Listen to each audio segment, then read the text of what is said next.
이어서 시산표 계속합니다. 자, 문제 8번과 10번. 8번과 10번. 8번은 시산표에서 발견할 수 있는 오류고 10번은 시산표 작성을 통하여 발견할 수 없는 오류입니다. 자, 시산표는 오로지 차대변 맞나 안 맞나 확인하는 겁니다. 차대변이 맞나 안 맞나 확인하는 거기 때문에 자, 8번은 자, 발견할 수 있다는 얘기는 합계가 안 맞다는 얘기죠.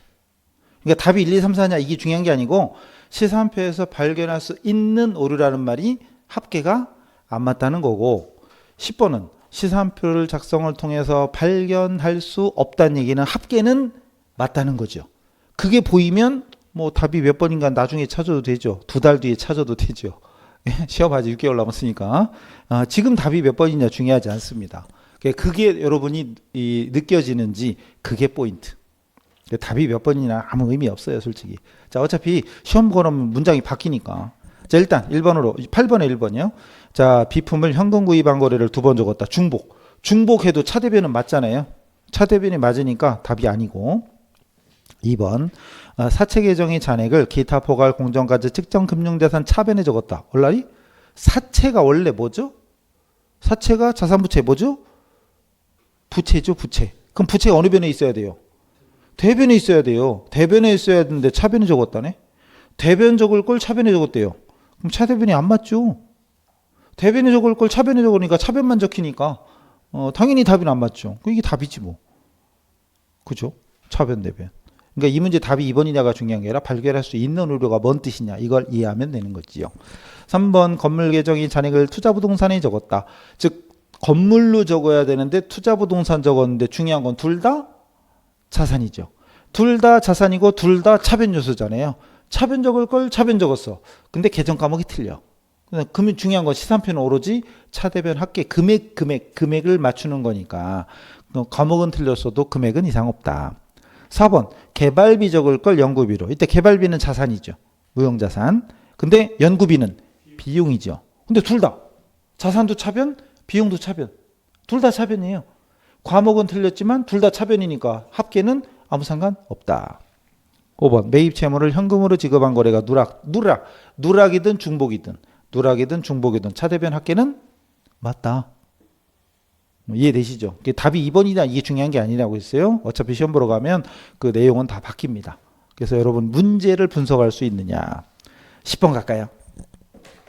10번은 또 뭐예요? 발견할 수 없는 거.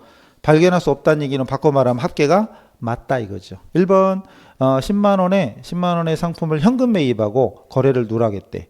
누락했대요. 누락 뭐요? 그럼 벌써 답 나온 게요? 재미없게. 왠지 1번 답 나오면 좀 그쵸. 어쨌든 1번 답이네요. 누락해도 합계는 맞으니까. 근데 나머지 볼게요. 2번 30만 원의 매출채권 회수하면서 현금 계정 차변과 매출채권 차변이 적었대. 차변. 아니 하나가 차변이면 하나는 대변이 적어야죠. 근데 차변이 적었대. 그럼 차변만 적히고 대변 안 적혔으니까 합계가 안 맞죠. 발견할 수 있겠죠. 세 번째 100만 원의 매출채권 회수에 대한 분개를 하고 매출채권에는 적었는데 현금에는 안 적었다. 한쪽은 적고 한쪽은 안 적은 거죠. 즉 매출채권에는 적고 현금은 안 적었고 그럼 차변은 안 적고 대변만 적은 거네. 그잖아요. 한쪽은 안 적었으니까 합계가 안 맞다. 4번 55만 원 매입 채무 지급 시 현금 계정 대변에 기입하고 매입 채무 차변에 적었다. 현금이 대변 나간 거 맞고 매입 채무 차변에 나간 거 금액을 잘못 적었구나. 한쪽에는 55만 원을 적었는데 한쪽은 505를 적었대요. 505, 550. 그죠? 금액이 다르게 적혔어요. 차대변이 달라. 금액이 안 맞겠죠. 그럼 발견할 수 있죠. 그죠? 그 다음 5번 200만 원 비품 외상 구입하고 비품과 미지급금. 근데 둘 다 대변이네. 둘 다 대변이에요. 차변 없고 대변이 있대. 원래는 차변에 비품은 차변에 적어야 되는데 대변에 적고 미지급금도 대변에 적고 대변만 2번 적혔어. 금액이 안 맞아. 발견할 수 있겠죠. 그래서 답이 몇 번이냐가 중요한 게 아니지요. 근데 이거 이제 여기까지는 그래도 어렵지 않은데 잠깐 시산표 문제가 또 이거 말고 없나? 시산표 중에 중요한 게 있는데 그 뒤에 있나? 그 뒤에 있구나. 이따 뒤에 나오네. 시산표 중에 여러분 많이 은근히 이해 못하는 그 문제가 하나 있어요. 20번에 있는데 말 나온 김에 갔다 올게요. 20번부터 갔다 올게요. 이 문제가 하나밖에 없네. 시산표 문제인데 시산표를 이렇게 내면은 이게 참 뭔 소린가 이해 못하는 사람이 의외로 많아요. 자, 20번 먼저 갔다 올게요. 20번. 수정 분계를 했을 때 잔액 시산표 합계 금액을 변동시키지 않는 항목은 요거. 뭔 소리 이해되시네요? 요 문제 본 적 있으세요? 자, 우리 문제는 많이 안 풀어봤으니까 자, 이쪽으로 올게요. 잠깐요. 20번 문제. 20번 문제. 수정 분계했을 때 잔액 시산표잖아요. 잔액 시산표. 잔액 시산표에 차변의 자산, 정확히는 기말자산, 그리고 비용이 차변에 오고 태변의 부채와 기말부채, 그리고 자본, 자본은 기초거죠. 그리고 수익이 옵니다. 대차합계가 맞는 거잖아요. 당연한데 1번 문제를 이해 못하는 분이 많아요. 합계를 변동시키지 않는 것. 자, 1번 보죠. 보험료 중 기간 미경과분, 미경과라는 말이 다른 말로 차기분, 내년 거 선급보험료 인식했대요. 그럼 1번 분기하면 어떻게 되죠? 차변에 선급비용이 되고 선급보험료, 그리고 대변에 보험료를 빼줍니다. 단기분이 아니니까 차기분이니까 대변으로 보험료를 없애주는 거예요. 자, 이 분계를 하면 이 시산표 금액이 차대변이 변할까요? 안 변할까요? 자, 보험료가 원래 차변에 있던 거죠. 원래 있었던 거죠. 있었던 거 중에 내년 걸 빼는 거잖아요. 그리고 차변에 선급 비용을 또 만들어 주는 거죠. 차변에 있던 금액 중에 일부를 없애고 다시 차변 과목인 자산을 만들어 줍니다. 그럼 어때요? 차변이 변해요? 합계가? 안 변하죠. 이런 거예요.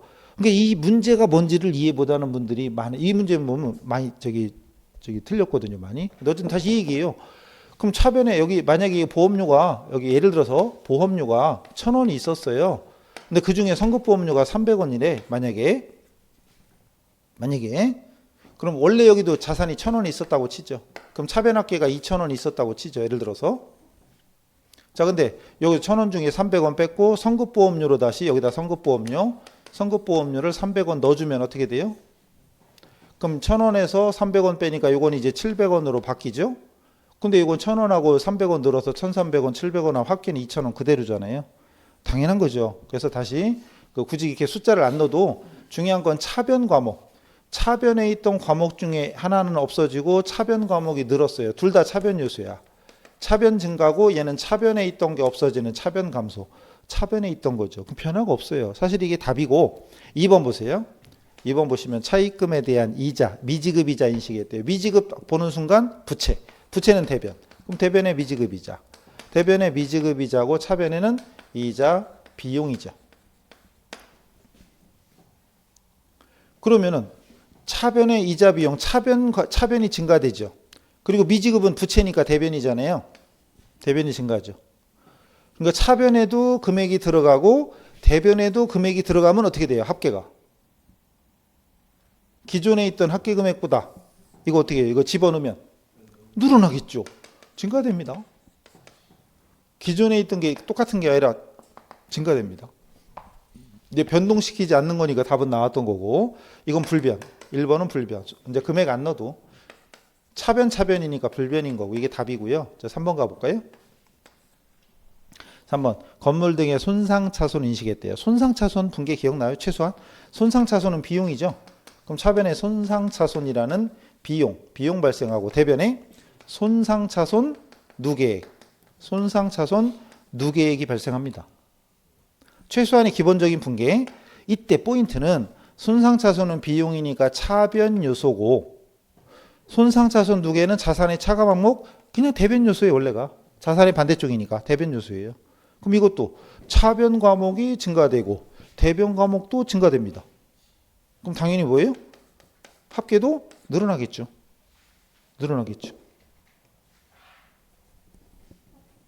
4번은 또 뭐예요? 유형자산은 감가상각. 감가상각비 분계하면 차변의 감가상각비, 대변의 감가상각 누계.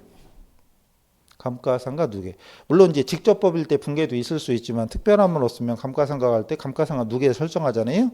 그럼 이것도 마찬가지예요. 감가상각비라는 비용, 즉 차변 요소가 증가되고 감가상각 누계라는 대변 요소가 증가되죠. 그럼 차변도 늘고 대변도 늘어요. 차변도 늘고 대변도 느니까 이것도 역시 증가. 이건 벌써 14회니까 오래됐지만 이거 그러니까 그 이후에 중간중간 모의고사 같은 데 내봐도 이거 은근히 헷갈려하는 법 많아요. 문제가 뭔지를 모르는 거지. 자, 5번. 미수이자 인식했대. 그럼 미수라는 말 자산 차변. 차변의 미수이자. 대변은 이자 수익. 이제 감이 오시나요? 미수이자 자산, 즉 차변 요소, 차변이 증가되고 이자 수익이라는 대변 요소, 대변이 증가됩니다. 그럼 차변도 대변. 그럼 차변도 증가, 대변도 증가니까 증가예요. 알고 보면 별것도 아닌 거예요, 진짜. 근데 이런 문제를 만약에 진짜 처음 만났다 그러면 문제가 뭔지 이해가 안 되는.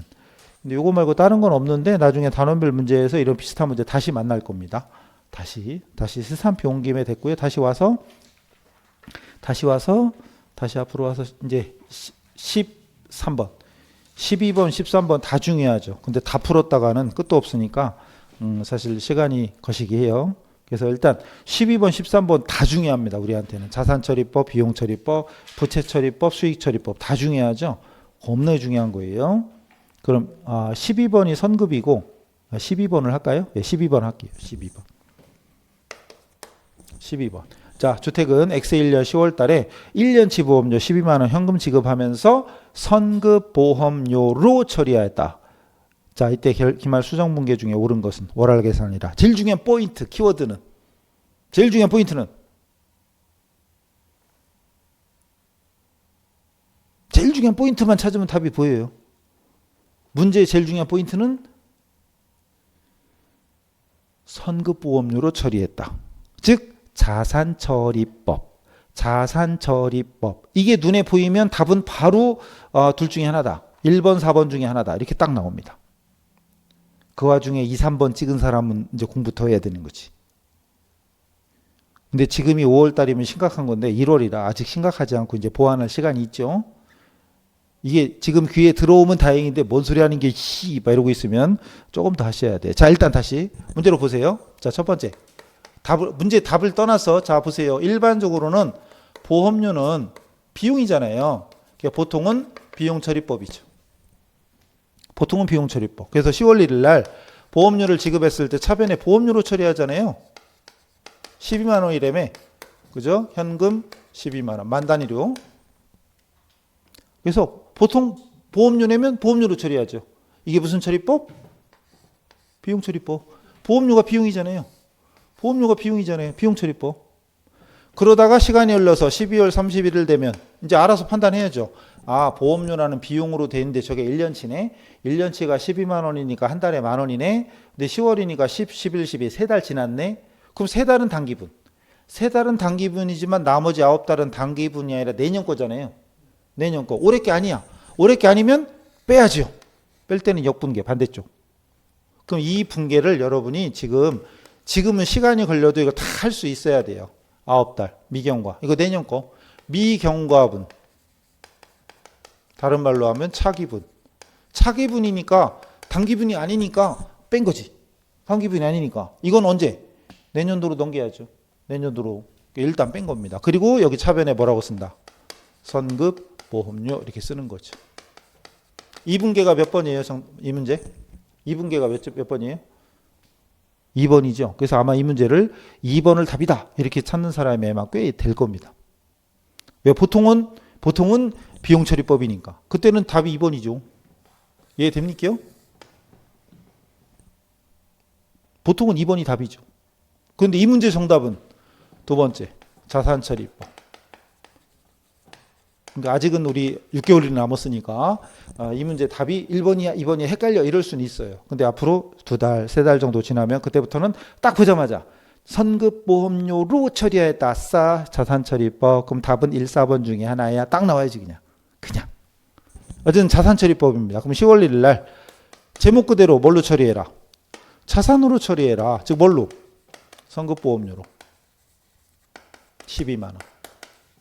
대변의 현금 12만 원 이렇게. 선급보험료라는 개정 과목 자체가 뭐예요? 선급 들어가면 자산이잖아요. 제목 그대로 자산처리법이지. 그러니까 여러분 자동차 지금 운전하시는 분 자동차 보험 들죠. 자동차 보험 들 때 선불제 아니에요? 1년치 미리 내죠. 만약에 제가 내일 차 뽑는다. 그럼 내일 날짜로 자동차 보험 가입하고 1년치 내잖아요. 1년치 미리 내는 거지. 그럼 주는 시점, 보험료를 처음 주는 시점에 선급이 맞죠. 자, 근데 시간이 석 달 지났어. 3개월 경과됐어요. 그럼 생각해봐요. 적어도 3개월은 기간이 지났죠. 기간이 지나간 만큼은 선급이 아니잖아요, 이제. 오늘 보험료 냈는데 오늘부터 1년치를 미리 냈으면 100% 선급이지만 한 달 지나고 2달 지났어. 그럼 지나간 만큼 선불이 아니잖아요. 그러니까 선급이 아니니까 어떻게 또 빼야지. 뺄 때는 역분계. 그래서 대변에 선급보험료 뺍니다. 이때는 뭐를 빼야 돼요? 미경과를 빼는 게 아니라 경과분을 빼야지. 경과분 석 달치.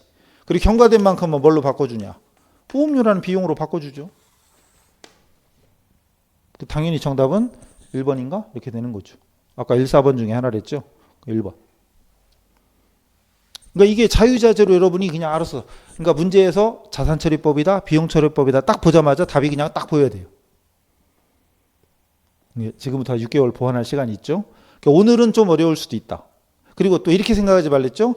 에이씨, 아까는 미경과로 분계하는데 지금은 또 왜 경과로 분계하고 헷갈려 이씨. 이런 사람 있죠. 그러지 마시고 제목 속에 답이 있다. 뭐요? 비용처리법, 즉 보험료로 처리되어 있느냐, 자산처리법, 선급보험료로 처리되어 있느냐. 제목 보면 답이 보인다. 제목 보면 답이 보인다. 앞으로 6개월 동안 딱.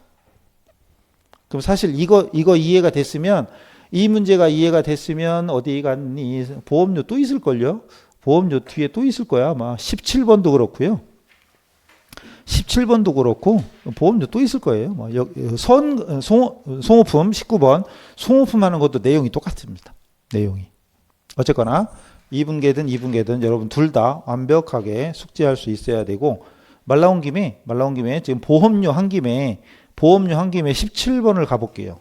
17번을 가보면 8월 1일 날 화재보험에 가입하고 1년치 12,000원을 현금 지급하고 선급보험료로 처리하였다.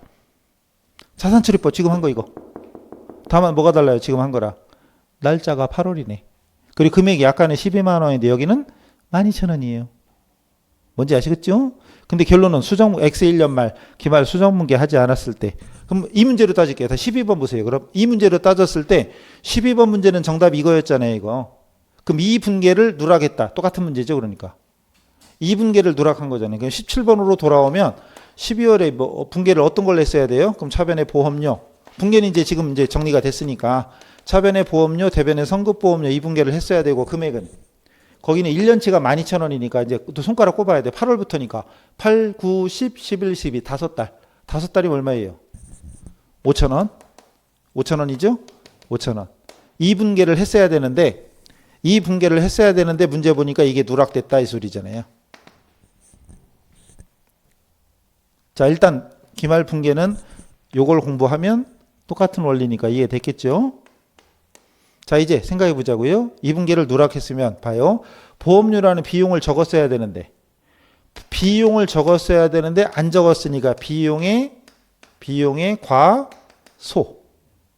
동시에 자산에서 뺐어야 되죠. 자산에서 뺐어야 되는데 안 뺐잖아요. 누락이니까. 안 뺐으면 자산을 빼야 되는데 안 뺐으니까 자산은 어떻게 돼요? 과되죠. 그러니까 지금은 한 문제 푸는데 10분 걸리고 20분 걸려도 좋아요. 그걸 정확히만 숙지하면 어차피 나중에 비슷하게 숫자만 바뀌고 날짜 바뀌어서 나오니까 지금은 천천히 푸는 거예요. 그 다음에 비용이 과소면 결과적으로 당기순이익은 과대 증가. 그럼 순이익이 증가되면 자본도, 즉 당기순이익은 자본의 일부, 자본 이익잉여금이잖아요. 이익잉여금. 자본도 과됩니다. 끝. 자, 그럼 다시 문제로 돌아와서, 자, 자산은 과대라며요. 자산이 과대라고 돼 있는 게 다 과대네. 1, 2, 3, 4 다 과대인데 금액은 5,000원. 그럼 답은 1, 2번 중에 하나. 그 와중에 3, 4번 보고 있으면 안 되는 거예요. 이제 1, 2번이에요. 1, 2번. 그다음 부채가 영향이 없다라고라? 부채 없네요. 자산하고 부채 자본이니까. 그럼 부채 영향 없음. 답은 1번. 끝. 답은 끝났어요, 이미. 자본은 요거. 비용이 과소니까 순이익이 과대가 되고, 당기순이익은 자본하고 관련이 있죠. 이익여금인 당기순이익이 자본하고 영향이 있죠. 순이익 발생하면 자본 증가니까. 됐죠? 그러니까 사실은 12번 풀 줄 알면 17번도 당연히 풀 수 있는 겁니다. 자, 이건 이제 앞으로 여러분이 다시 만약에 비용처리법이에요. 만약에 이 문제 17번을 비용처리법이었대. 만약에 그랬다면 결산분계가 어떻게 돼요? 차변에 선급보험료였겠죠. 그때는 선급보험료 7,000원이었겠죠. 그럼 대변에 보험료 이렇게 분계했을 거 아니에요. 비용처리법이었으면 이거. 근데 이 분계를 누락하면 어떻게 돼요? 또 이 분계를 누락하면 먼저 선급보험료라는 자산을 적어야 되는데 안 적었으니까 이번에는 자산이 반대로 과소지. 적을 걸 안 적었으니까 과소. 그 다음에 비용에서 뺐어야 되는데 안 뺐죠. 그럼 비용이 과대죠. 아까랑 반대죠. 그럼 비용과 되면 당기순이익은 과소가 되고 순이익이 과소면 자본도 과소가 되니까 아까랑 완전히 반대입니다. 그럼 만약에 이 문제를 17번 문제를 만약에 8월 1일 날 보험에 가입하고 1년분 보험료를 현금 지급하면서 보험료로 처리했다면 이거죠. 그러니까 보험료로 처리했다면 결산분계가 이렇게 되죠. 그랬다면 답이 어떻게 되지? 그럼 자산이 과소된 거 7,000원. 자산 과소 7,000원. 없네 어차피. 자산 과소 7,000원. 이때는 5,000원이 아니라 7,000원 적어야 되니까. 자산 7,000원 과소, 비용, 순이익, 자본은 언제 7,000원. 어쨌든 없네요. 이건. 6번을 만드시든가. 밑에 동그라미 6번을 만드셔가지고 6번을 만드세요. 밑에 빈자리다가. 그리고 자산 어떻게 된다고요? 자산은 7,000원 과소. 7,000원 과소라고 쓰면 되죠. 6번에다가 7,000원 과소. 부채는 영향 없음. 자본은 7,000원 과소. 7,000원 과소. 이렇게 하면은 비용처리법까지 끝났죠? 비용처리법까지. 그래서 중요한 건 분계를 할 줄 아냐 모르냐. 분계를 할 줄 알면 풀 수 있는 거고 분계를 할 수 없으면 이제 마냥 헷갈리는 거죠. 그리고 이 분계는 시험 보러 갔을 때도 이 분계를 쓰세요. 분계를 써놓고 분석을 해야지 눈으로 분석하면 헷갈립니다. 쓰세요. 분계 이렇게. 물론 자산처리법일 때 수정분계와 비용처리법일 때 수정분계를 둘 다 할 수 있다는 전제. 오늘부터 아직 앞으로 6개월 남았으니까 부지런히 연습하시면 되고 다시 앞으로 와서 13번과 14번은 사실은 같은 문제입니다. 13번 자 4월 1일 날 사무실 임대하고 임대료로 1,200원인데 한 달에 100원씩 그럼 결론 1년치가 1,200원이에요. 현금으로 받으면서 전액 수익으로 처리하였다. 어쩌고저쩌고. 근데 14번은 기중에 인식한 선수임대료 중에서 이건 부채처리법. 다시 돌아올게요. 13번. 자, 13번 다시. 일반적으로는 13번 문제처럼 임대료 받으면서 두 번째 줄에 수익 처리했잖아요. 전문용어로 수익처리법. 수익처리법. 그럼 차변에 현금. 아까 얼마였지? 1,200원? 예, 1,200원. 1년치가 1,200원이고 대변에 집세 받으면 임대료잖아요. 임대료 1,200원. 1년치. 수익으로 처리했잖아요. 말 그대로. 이게 4월. 이게 4월이네. 4월 1일이고 그럼 12월 31일 날 뭘 해야 되는지 스스로 판단해 봐요.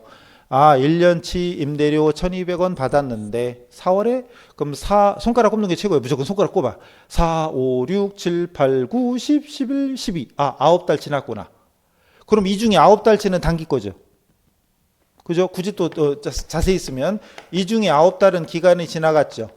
지나간 만큼은 단기분입니다. 그러나 나머지 4달은 3달인가?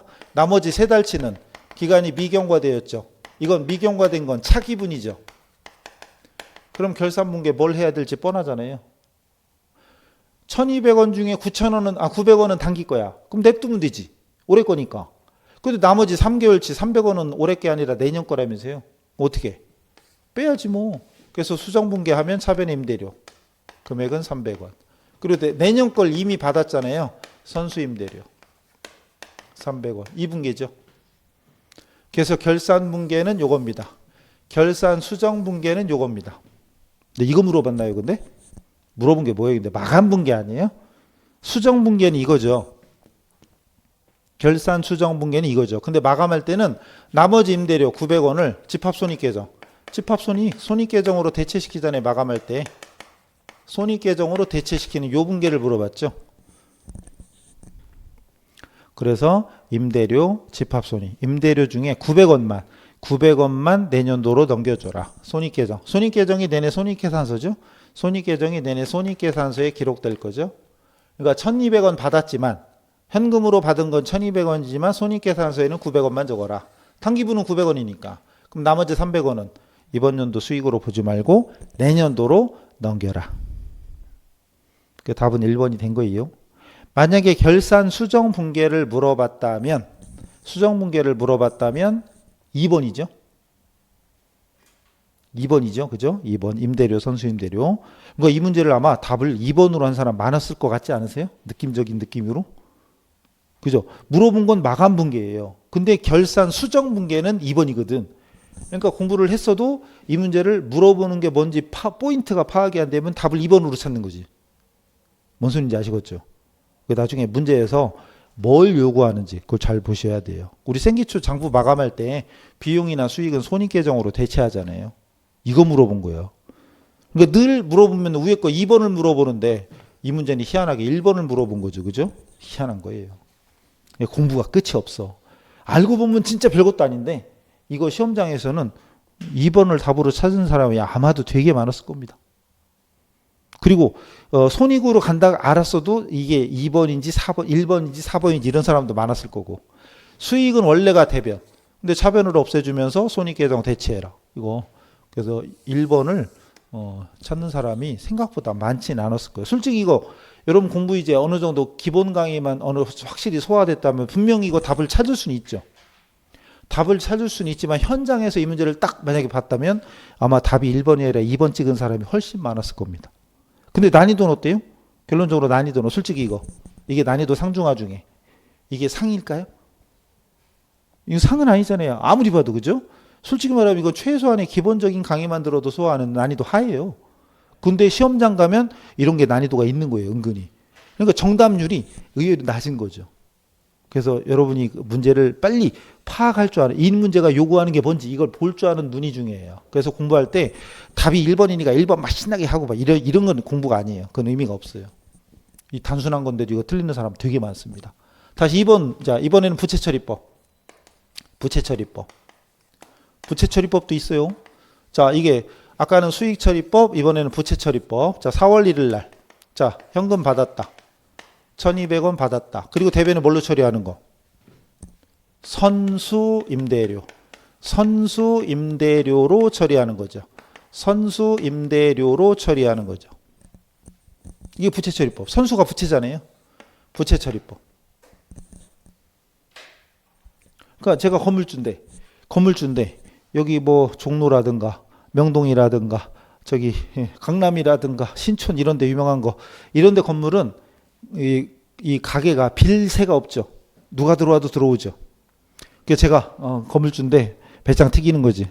내 건물 들어오려면 1년치 보험료 미리 내고 들어와. 1년치 집세 미리 내고 들어와 이거죠. 4월 달에 미리 받는 거야 그냥. 미리 받으니까 선수예요. 그러다가 시간이 흘러서 12월이 됐어. 그럼 무슨 일을 해야 되는지 스스로 판단해요. 처음에는 4월 달에는 미리 받아 1년치 땡겨 받았으니까 선수야. 근데 지금 12월이니까 9달 지났네? 지나간 만큼은 선수가 아니잖아요. 그죠? 지나간 만큼은 당연히 지나간 만큼 받을 걸 받은 거지 미리 받은 게 아니죠. 빼야지 그럼. 그 선수임대료 뺍니다. 이때 경과를 비경과를 이미 경과된 900원을 그리고 대변에 임대료로 바꿔줍니다.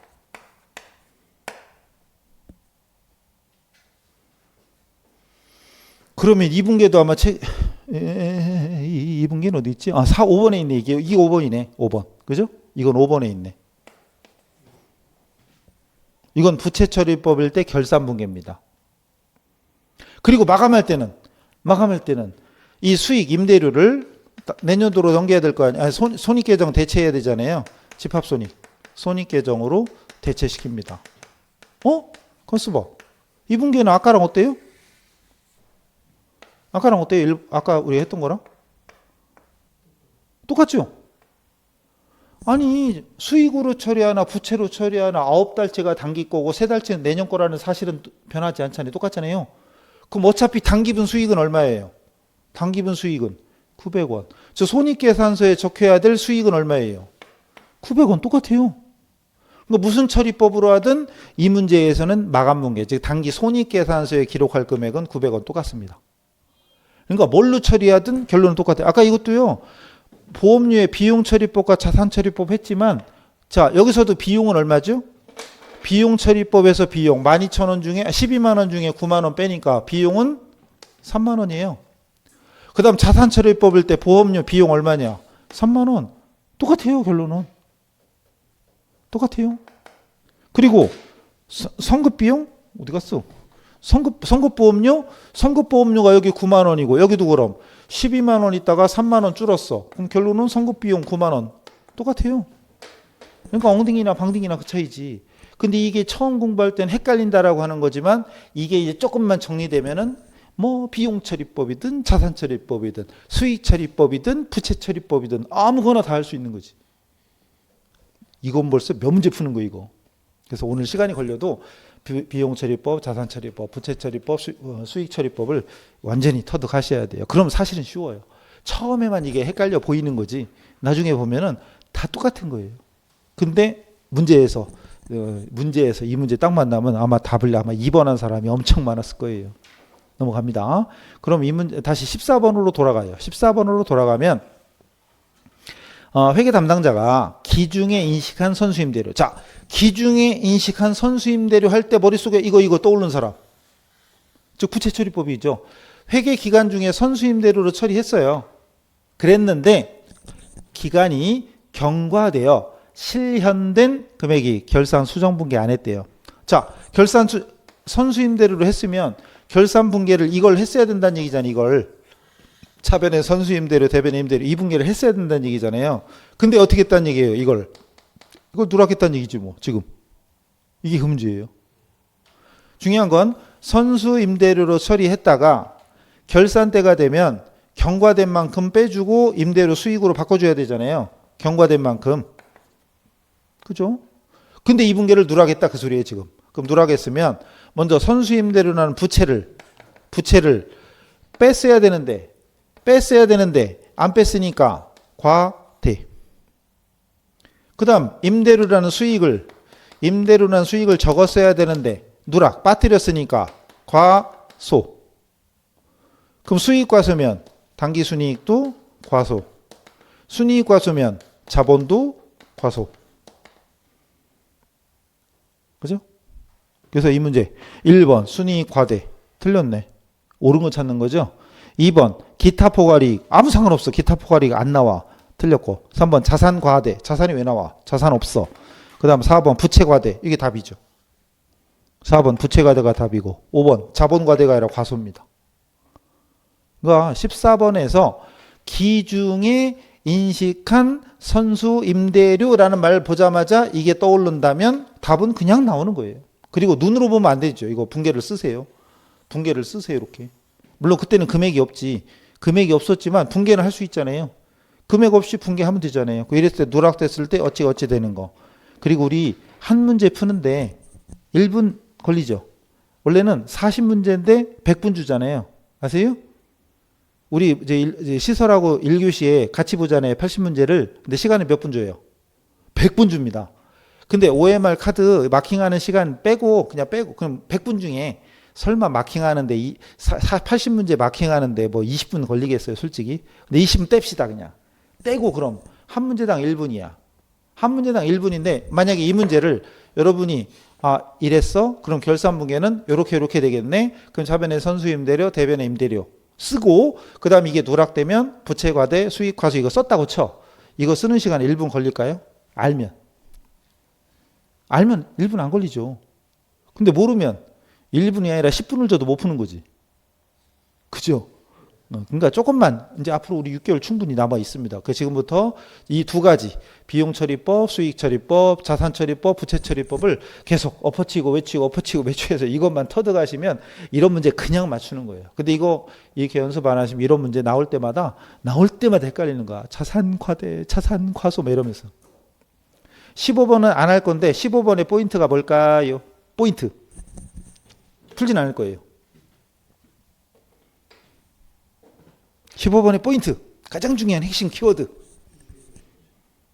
수익으로 처리하였다. 수익처리법 이거. 그럼 결산분계는 이거 임대료, 선수임대료 이 분계 나오는 거지. 뻔한 거예요. 뭘 물어보는지 모르겠으나 일단 제일 중요한 포인트는 수익으로 처리하였다. 무슨 처리법? 수익처리법. 이게 보이면 답은 그냥 나오는 거예요. 재밌을 거야. 알고 보면 재밌어요. 자, 근데 이 내용 자체가 엄청 어려운 거냐? 여러분 기본 강의만 소화하시면 이 회계처리 4가지 어떤 게 나와도 솔직히 다 풀 수 있어요. 그러니까 이게 절대 난이도가 높은 건 아닙니다. 그런데 문제 풀 땐 헷갈려요. 정리가 제대로 안 되면. 그리고 방향을 전해야 되는 게 어떤 때는 미경과고 어떤 때는 경과냐 이렇게 헷갈리지 말고, 어떤 때는 미경과 어떤 경과 이렇게 헷갈리지 말고 제목을 봐라. 비용처리법, 자산처리법. 여기서는 수익처리법, 부채처리법. 제목을 보면 왜 여기서는 미경과로 분계하고 여기서는 왜 경과로 하는지 당연하게 느껴집니다. 그러니까 미경과 경과가 중요한 게 아니라 수익으로 처리했냐 부채로 처리했냐 이거를 째려보세요. 요거는 한 문제 푸는데 뭐 5분 10분 걸려도 좋아요. 지금은 5분 10분 걸려도 좋으니까 이걸 터득하세요. 그래서 12, 13, 14, 15가 사실은 다 똑같다. 그놈이다 라고 보일 정도로. 16번은 뭐 분계까지 써놨으니까 더 쉽지 뭐. 16번 딱 보자마자 비용과 부채가, 미지급은 부채잖아요. 그럼 이 분계를 문제에서 누락했으면 어떤 영향이냐. 그럼 어떻게 분석하는 거 됐고, 16, 17 다 풀었고, 그 다음 18, 19인데 18번이 잠깐만요. 수정 후 순이익 구하는 게 뒤에 또 있을 텐데.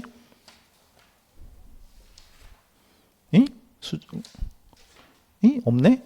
안 풀 수가 없네. 18번 풀어야 되겠네. 18번. 안 하려고 그랬더니 18번 해야 되겠네요. 이게 언제가 또 나올 텐데. 이게 문제가 다 넣은 게 아니라서 기출문제를 다 넣지 않아서 일단 18번. 자, 수정 분계 전 반영하기 전에 순이익이 107만 원이었대요. 근데 결산 수정사항 박스 안에 2개 나오죠. 이걸 반영한 후에 순이익이 얼마냐. 단 이자와 보험료는 월할 계산해라. 뭐 19회 오래된 건데 일단 이런 문제도 기본 18번. 자, 기본형이에요. 많이 나오는 거. 수정 전 순이익에 수정사항을 주고 더하기 빼기 해서 수정 후 순이익을 구해라. 이런 문제가 사실 많이 나옵니다.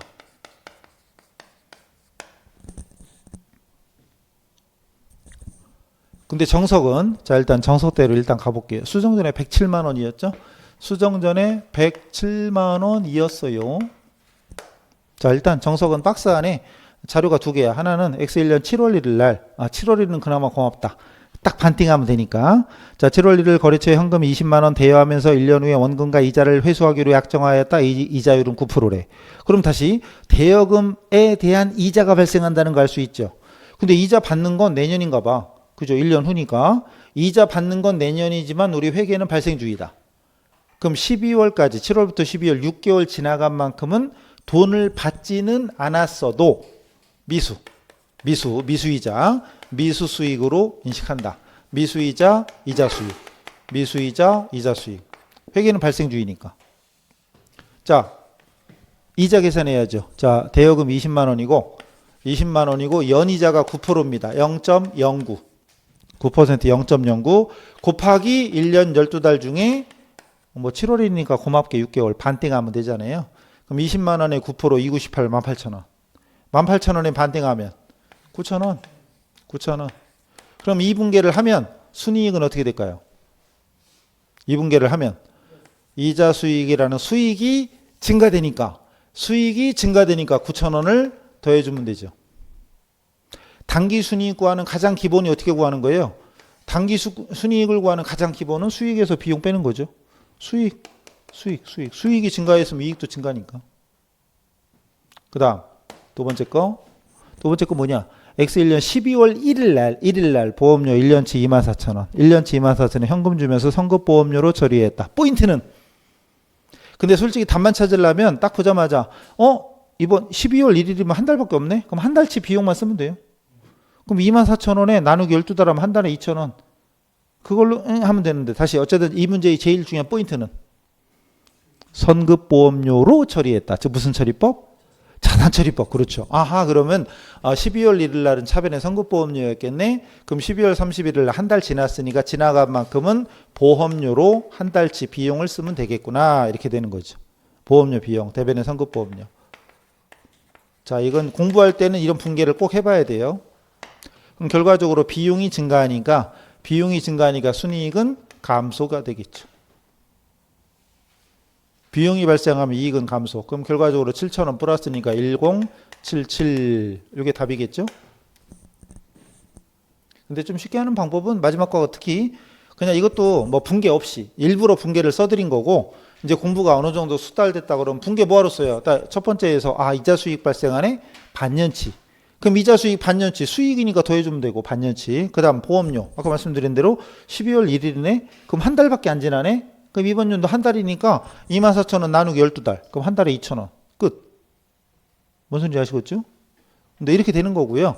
그 다음에 이제 여기서는 문제가 더 없지만 만약에 문제가 몇 개 더 있다. 그러면 이런 문제 풀 때 조금 더 이제 분계를 일일이 하려면 귀찮잖아요. 이제 공부할 때는 무조건 해야 돼요. 일단은 완벽히 터득할 때까지는 분계하세요.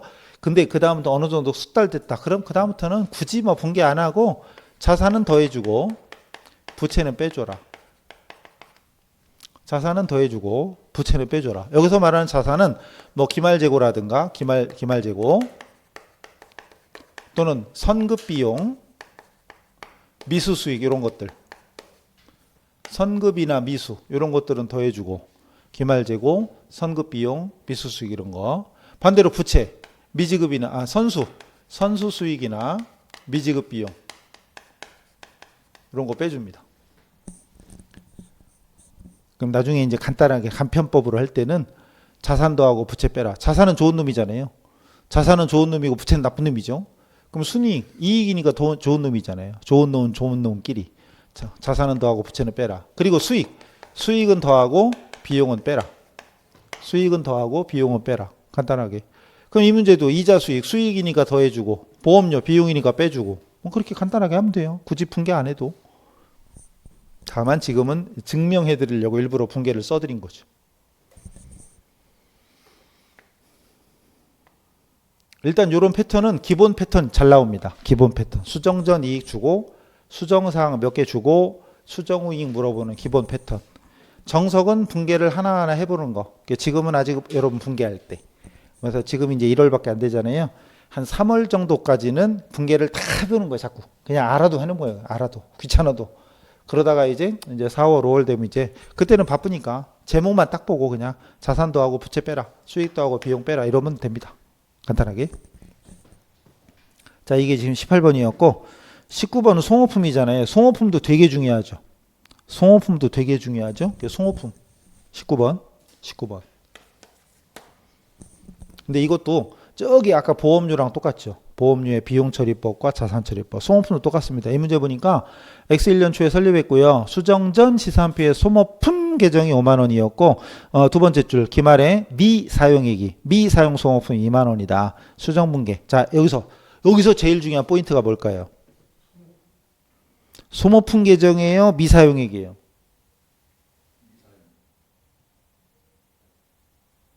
뭐예요? 둘 중에 하나. 소모품이었다는 게 중요할까요? 미사용액이 얼마다는 게 중요할까요?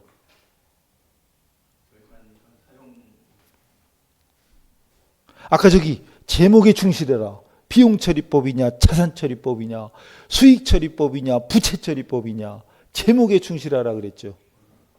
뭐가 중요한 거예요? 소모품이었다. 무슨 처리법? 자산처리법이다. 그죠? 그게 포인트예요. 사용액이다 미사용액이다 그건 나중 얘기고 일단 중요한 건 제목에 충실해라. 그래서 비용처리법이냐 자산처리법이냐 이 문제도 자 첫 번째 비용처리법이었다면 이 문제 정답이 몇 번인가는 중요하지 않아요. 비용처리법이었다면 구입할 때 뭘로 처리했을까요? 구입할 때 소모품 B로 처리했겠죠. 뭐 대변에 현금은 안 써도 되고요. 그럼 시간이 흘러서 결산때가 되면 자 그다음 알아서 생각해야죠. 봐요. 송호품비라는 비용으로 나와 있네. 이때 비용으로 처리했다는 얘기는 결론은 사용한 것처럼 봤었다 이 얘기잖아요. 비용이니까 사용이었겠지. 사용한 만큼 비용 이거잖아요. 쓴 것처럼 처리한 거죠. 어차피 써서 없어지는 거 비용 쓴 것처럼 보겠다. 근데 시간이 흘렀어. 결산때가 됐어. 그럼 생각해봐요. 다 써서 없어졌다 이미. 결산 때까지 싹 써버렸대. 그럼 어때요? 정리할 내용 없잖아요. 이미 비용 처리돼 있죠. 다 써서 없어졌으니까 비용 처리 끝. 할 거 없잖아요. 뭐 했으면? 다 썼으면. 근데 남은 게 있대. 미사용 남은 게 있대. 그럼 장부에는 쓴 걸로 돼 있지만 남은 게 있다면서요. 남은 게 있어. 그럼 이게 3만 원이었구나. 처음에 3만 원이었어.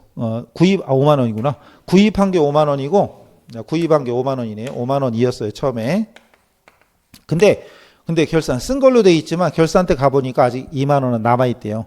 그럼 남아 있는 거 쓴 게 아니잖아요. 그러니까 그만큼 빼는 거지. 소모품 B에서 역분계 뺍니다. 2만 원 안 쓴 만큼 미사용을 빼는 겁니다. 그리고 아직 안 쓴 만큼은 뭘로 바꿔주냐? 송호품으로 바꿔줍니다. 송호품으로 바꿔줍니다. 2분계. 아까 저쪽에 있던 성급보험료 분계랑 똑같잖아요. 보험료로 분계했다가 보험료 경과액을 없애주고 미경과액을 없애주고 성급보험료로 바꿔주는 거. 아까 저쪽에 보험료의 비용처리법과 똑같습니다.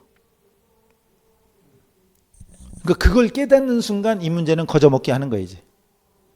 근데 실제로는 많이 틀려요. 근데 이 문제 깨닫기까지가 시간이 걸려. 사실 자꾸 쉽게 생각하면 되는데 자꾸 어렵게 생각해. 또 계속해서 아까도 저기서도 경과냐 미경과냐 저거 보지 말랬죠. 제목에 충실해라 그랬잖아요. 경과냐 미경과냐는 당연히 따라오게 만들어야 되는데 자꾸 경과 미경과가 머릿속에 먼저 떠오르니까 안 돼요. 이것도 사용 미사용이 중요한 게 아니에요. 제목 비용처리법 송호품비로 처리했다. 이때 비용으로 처리했다는 얘기는 쓴 것처럼 돼 있다는 얘기죠. 쓴 것처럼 돼 있는데 실제로 안 썼대. 안 쓴 거 빼야죠. 그럼 봐요. 5만 원 중에 2만 원이 없어지면 송호품비가 3만 원 남잖아요. 써서 없어진 거 3만 원, 아직 안 쓴 거 2만 원. 됐잖아요. 정리. 자, 근데 이 문제는 물론 비용처리법이 아니고 자산처리법. 이 문제는 자산처리법입니다. 자산처리법인 거 어떻게 알아요?